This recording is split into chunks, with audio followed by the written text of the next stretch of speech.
recognized collector and interpreter of Nova Scotia's rich oral tradition. She's a masterful singer-songwriter whose focus in the past 12 years has been interviewing senior East Coast women, researching, writing, and performing their stories. In her award-winning Maritime Heritage, H-E-R, capitalized heritage, sorry, I can't say that. Maritime Heritage and Story and Song. Rosalee is the owner of her ancestral home in Great Village, the mothership of North America's Peppard people, lovely old house in Great Village, situated in the village, right across the road from the high, bare, and white clapboarded, dark red roofed school, where Elizabeth Bishop attended primer class. Welcome, Elizabeth.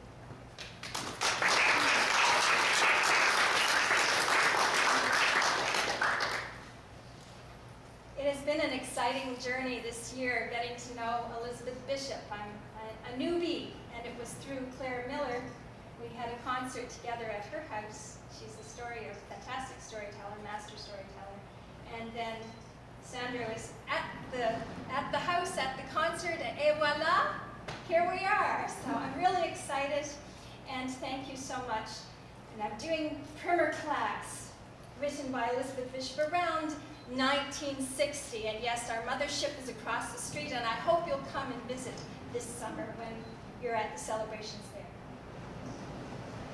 Primer class was a sort of Canadian equivalent of kindergarten. We were taught reading and writing and arithmetic, or enough of them to prepare us for first grade. Also, how to behave in school. We used slates. I was 5. My grandmother had already taught me to write on my slate my name and my family's names and the name of the dog and the 2 cats. Earlier, she had taught me my letters, and at first, I could not get past the letter G, which for some reason I felt was far enough to go.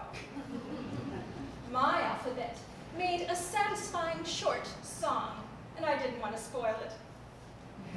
By the time school started, I could read almost all my primer, printed in both handwriting and type, and loved every word. My grandmother had a glass eye, blue, almost like her other one, and this made her especially vulnerable and precious to me. My father was dead, and my mother was away in a sanatorium. Until I was teased out of it, I used to ask grandmother, when I said goodbye, to promise me not to die before I came home. I had an aunt, Mary, 11 or 12 years older than me, who was in the last or next to last year at the same school. She was very pretty. Although I don't remember having been told it was a serious offense, I was very afraid of being late. So most mornings I left Mary at her breakfast and ran up the back door, around the house, past the blacksmith's shop, and was well across the iron bridge before she caught up with me. Sometimes I had almost reached the school when the second bell, the one that meant to come in immediately from the schoolyard, would be clanging away in the cupola. The school was high, bare and white clapboarded, dark red roofed, and of the 4-sided cupola had white louvers. I carried my slate, a rag to wash it with, and a small medicine bottle filled with water.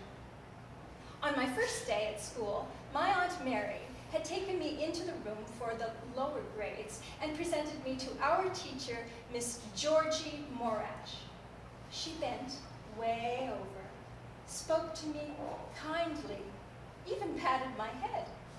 And although told to look up, I could not take my eyes from those silent, independent-looking, powdery white shoes. Every morning, school began with the Lord's Prayer, sitting down. Then we stood up and sang, "Oh, maple leaf, our emblem dear." Only the 3rd and 4th grades studied geography. On their side of the room, over the blackboard, were 2 rolled up maps. one of Canada, and one of the whole world. I was so taken with the pull-down maps that I wanted to snap them up and pull them down again.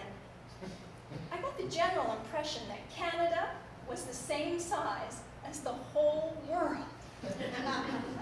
At the same time, I knew perfectly well that this was not true. One morning, Aunt Mary was even later than usual at breakfast, and for some reason I decided to wait for her.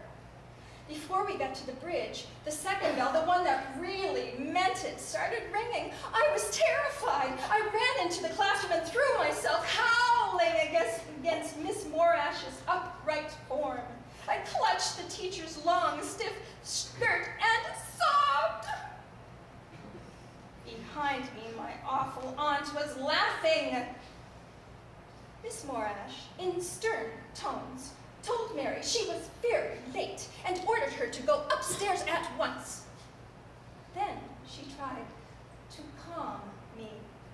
She said, in a very kindly way, not at all in her usual penetrating voice, that being only a few minutes late wasn't really worth tears, and that everything was quite all right. She wiped off my face, patted my head, and even kissed me 2 or 3 times. I was overcome by all this, but keeping my eyes fixed firmly on her 2 impersonal, flower white shoes, I managed not to give way. And that was that. For me, this was the most dramatic incident of Kermer class, and I was never late again. My initial experiences of formal education were, on the whole, pleasurable. I came to admire my own handwriting in pencil. Sometimes, the 2 capitals of my name looked miserable, slumped down and sulky. But at others, they had turned fat and cheerful, almost with roses in their cheeks. I also had the first grade to look forward to, as well as geography and maps and longer, much better stories.